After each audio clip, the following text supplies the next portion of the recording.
JB, hoje eu estou olhos nos olhos com um médico que também é psicólogo e constelar e tem como missão, segundo ele, inspirar a todos para a cura integral.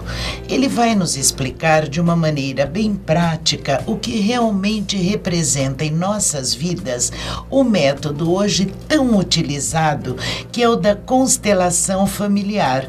Falo do super expert no assunto, Roberto Debski. Olha, eu não preciso lhe dizer do prazer de você estar aqui conosco, esclarecer desse método psicoterapêutico hoje tão usado. Eu acho que ele ainda é jovem aqui para nós, na verdade, né? E que tem trazido, segundo se sabe, tantos benefícios para quem o pratica. Então eu agradeço demais e quero que você comece dando, para quem não conhece, uma visão geral do que seria esse método psicoterapêutico constelação familiar. Clara, eu agradeço pelo convite, é um prazer estar aqui no seu programa com os seus telespectadores. E a constelação familiar realmente é um método jovem, né? Tanto que o seu criador, que é o Bert Hellinger, ainda é vivo. Tem 92 anos, ainda percorre o mundo para divulgar o seu método.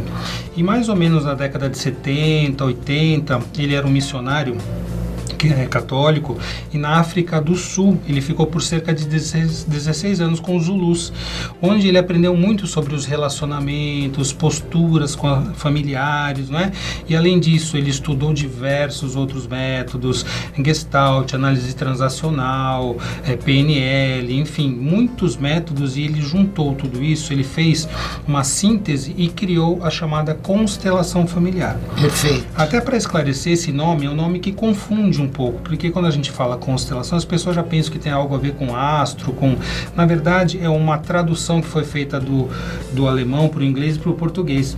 O termo original em alemão significa posicionamento. Então seria aproximadamente a posição que nós temos no nosso sistema familiar. Né? Porque nós todos somos filhos, somos netos, bisnetos, então tem todo um sistema familiar que deu a vida que chegou até nós. E por conta de alguns problemas e questionamentos que a gente tem nessas dinâmicas familiares, a gente adoece fisicamente, emocionalmente.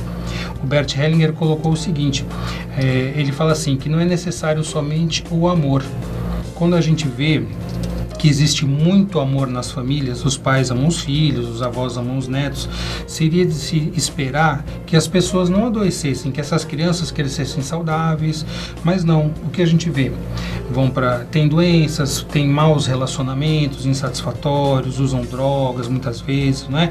Então essas disfunções ocorrem porque o que o Bert Hellinger descobriu, que há algumas leis naturais da vida, ele chamou de ordens do amor. Ou seja, o amor ele precisa ser cuidado por ordens que vêm para ordená-lo. Então é um amor em ordem. O que a gente fala?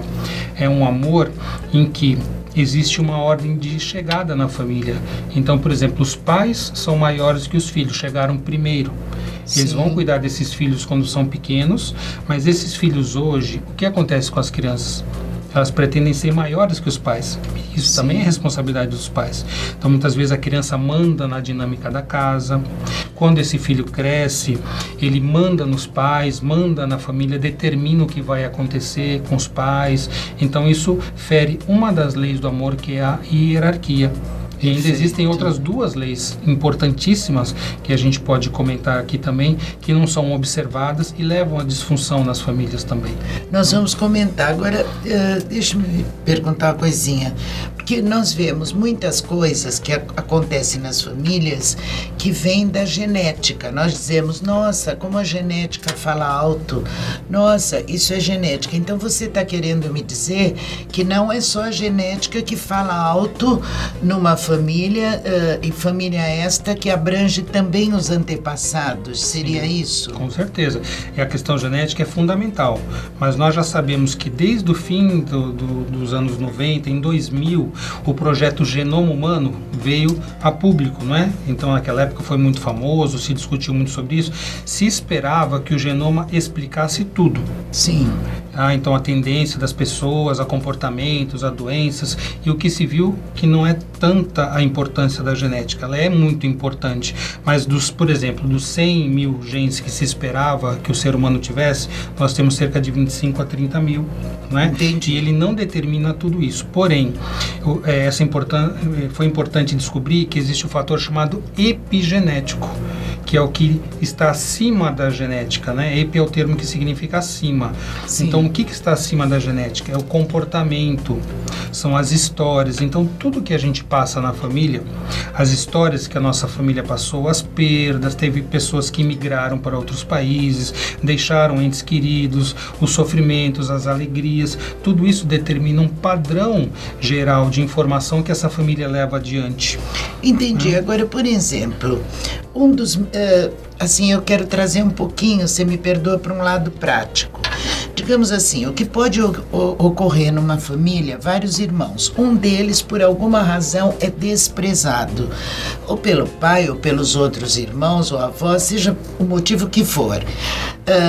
A constelação familiar, então, vai atuar diretamente neste problema familiar? Então, e essa questão que você está exemplificando, a gente fala que é a exclusão, não é? É uma das outras leis.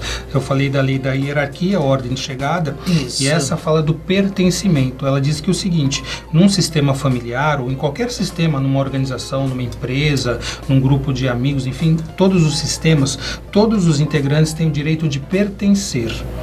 Quando você exclui alguém do sistema, isso gera um desequilíbrio, porque um sistema é um local onde todas as peças estão interligadas. Então, se você tem um filho que é excluído, uma filha que engravidou, colocada para fora de casa, sim, um tio que foi, de repente, homossexual ou cometeu algum ato ilícito, a família não se fala mais nele, abortos, mortes de crianças pequenas, que por causa do sofrimento não se comenta, tudo isso são chamadas exclusões. Então fica um espaço vazio onde essa pessoa participava, esse filho que foi maltratado, que foi preterido. Alguém numa geração seguinte, uma criança, um jovem, vai representar, vai se identificar com esse que foi excluído. Então muitas vezes você vê numa família uma criança que começa a ter comportamentos inusitados, agressividade, hiperatividade, e muitas vezes por quê? Porque ela está identificada com alguém do sistema familiar que estava, entre aspas, faltando ali. É como se essa criança colocasse assim, olha, vocês têm que olhar para esse que foi excluído, eu estou representando ele. E a constelação mostra mesmo isso de uma maneira assim, muito clara, muito profunda. Exato. Imagino então, no caso de morre alguém de uma família, um irmão. Sobretudo, Debs, que um irmão gêmeo, que dizem, sim, que a ligação é violenta, que um se está num país, outro no outro, um sente dor, o outro sente. Dizem isto. Eu imagino que a consequência disso seja muito grande neste núcleo familiar. Com certeza. Inclusive, existem trabalhos que mostram que há um grande número de gestações gemelares que não são nem conhecidas. Parece que de 3 a 10% tem pesquisadores italianos que colocam assim. Então você nem sabe que houve uma morte gemelar, né? Você nasceu, mas você tinha um gêmeo. E você não fica sabendo, e muitas vezes sensações de vazio, parece que falta alguma coisa, sabe? As pessoas têm esse tipo de sensação na vida, parece que tem que encontrar alguém, e muitas vezes é por conta disso. Às vezes um aborto, um irmão, uma criança que morreu pequena que ninguém fala. Às vezes isso acontece e traz tanto sofrimento para a família, que eles falam, não, ninguém mais fala no nome dessa criança, por sofrimento, por dor. E se coloca o nome dela no outro irmão que chegou depois. Isso também é uma exclusão. É feito por amor, mas a gente fala que esse é amor fora de ordem, porque você tira o lugar dessa, que já morreu, e essa que nasceu vira o projeto de substituir a outra. Então não são duas exclusões. Fazer isso? Na visão sistêmica, a gente tem que olhar isso com muito cuidado, porque pode gerar muito sofrimento na família. Que interessante, normalmente isso é feito, que é como se fosse, digamos, uma homenagem, falando em termos mais comuns. Exato, mas quando a gente olha na visão sistêmica, você pode estar colocando uma carga muito grande nesse que recebeu o nome de um que morreu. Entendi. Que não é o papel dele, ele tem que estar livre para cumprir a função dele nessa família, e é como se ele já viesse com uma função pré-determinada de substituir alguém. Eu não sei se eu vou fugir um pouquinho do assunto, mas me ocorreu aqui uma coisa, a seguinte, eu já ouvi falar também sobre vários sobrenomes numa pessoa. Você me disse agora, por exemplo, uma pessoa que carrega 2, 3 sobrenomes da família do pai, 2, 3 da família da mãe, também traz esta, não é carga que eu quero dizer, seria grosseiro, mas esta hereditariedade. Isso, independente do nome, a gente já traz a hereditariedade, porque nós somos o fruto de toda essa dinâmica familiar. Tudo que as pessoas passaram antes de nós, não é? Nós somos o resultado disso. Então, nas constelações, a gente procura olhar com muito carinho para a nossa árvore genealógica, para todos, porque você imagina o seguinte, nós estamos aqui, nós temos o pai e a mãe, são 2, os avós são 4, Sim. Os bisavós são 8 e assim por diante. Em poucos anos, em cerca de 300 anos, 10, 12 gerações, são mais de 2.000 pessoas que estão atrás de nós. E você imagina que se uma delas tivesse ido por um caminho diferente, não tivesse casado com aquela outra pessoa, qualquer um desses aspectos, nós não estaríamos aqui. Então, nossa vida é diretamente gerada por conta de cada um deles, mais especificamente dos nossos pais, mas todos eles são importantes. Então, olhar para esse sistema familiar com lealdade, com honra para esse sistema familiar é algo muito importante, porque a vida vem através dele. Sem dúvida. E aí é uma outra questão muito dizem importante. Até que nós escolhemos, né? Que é uma outra história, mas dizem que é uma escolha nossa, aceitação, não estamos por acaso. Agora, então, falando disso, por exemplo, problemas comuns, bebida, pessoas alcoólatras, drogas, como é que você colocaria nessa questão da constelação? Então, a visão sistêmica, porque na verdade a constelação é uma ferramenta, uma técnica que a gente utiliza, mas por trás dela está toda uma explicação, que é a teoria, o paradigma sistêmico, que é isso de nós estarmos todos conectados a vários sistemas, né? Quando você tem uma questão de adicção, que você fala, seja o álcool, seja a droga, qualquer vício também é uma carência, não é? Então, sempre que você passa por um vício, por uma adicção, é algo que te falta, e geralmente tem a ver com a falta da função paterna, a função pai, né? Ou seja, esse filho, essa filha ficou ainda muito ligado na função materna, é como se fosse uma relação de bebê com a mãe, e fica faltando o quê? E a função do pai, não é? Então isso vai procurar ser substituído no sistema com alguma necessidade, com alguma carência, que pode ser o álcool, pode ser o cigarro, pode ser a droga. E sempre que tem uma pessoa... Cigarro está incluído também nesse rol. Também é incluído. As adicções em geral. Você pode estar preso no que a gente fala que é a fase oral, enfim, tem várias possibilidades, porém, sempre tem a questão da dependência, alguém é dependente, e aí se fala muito assim, esse é o problema da família, é o dependente. Não, muitas vezes o dependente é aquela pessoa que assumiu toda a doença, a parte mais visível da doença do sistema familiar, porque sempre que tem um dependente, existe o codependente, e a família é codependente.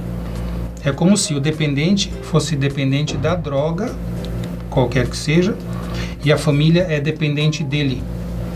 Então ele seria como se fosse a droga da família. Então, se você quer tratar essa situação, a família toda tem que ser olhada. Antes disso, a questão do homossexualismo, que também falam que é genético. Eu sempre ouvi dizer, é somente genético? Pode ser. A gente já vê crianças que nascem com uma predisposição. Sem dúvida. Então existe muito da questão da genética, enfim, de como essa pessoa vem. Existe também muito hoje do que é modismo entre os jovens, experimentar de tudo, fazer de tudo. Às vezes não há a predisposição, mas existe a tendência comportamental. E também sob a visão sistêmica, muitas vezes a gente olha e vê que isso está ligado a algo do sistema familiar também. Então tem que ser visto na sua individualidade para descobrir qual que é a real origem da homossexualidade. Independente da genética. Sem julgamento, né? Porque claro. cada pessoa tem a sua missão, claro, né? Tem a sua função aqui, e a gente tem que olhar com muito respeito para todas essas questões. Todas essas, inclusive a própria, como nós falamos, própria droga, Sim. tudo isso. Agora, porque eu ia dizer exatamente isso para você. Um membro da família se cuida, faz a constelação. E os outros 3 irmãos não, nem o pai nem a mãe. Como fica?